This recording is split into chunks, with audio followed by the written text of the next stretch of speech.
everybody, this is sunset in seashore. I just wanted to share with you, once when I was young and I had a voice teacher that told me to put nuts with their shell in my mouth and scream in front of the wind.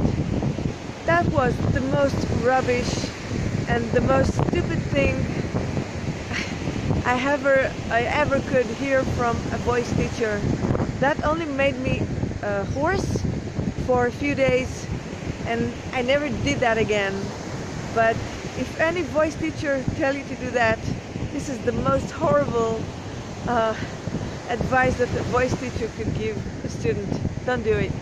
Just have fun on the beach and sing if you can, but don't scream in front of the wind. Okay, see you next time. Bye. And have fun with the sun, which is no longer here. Okay, see you.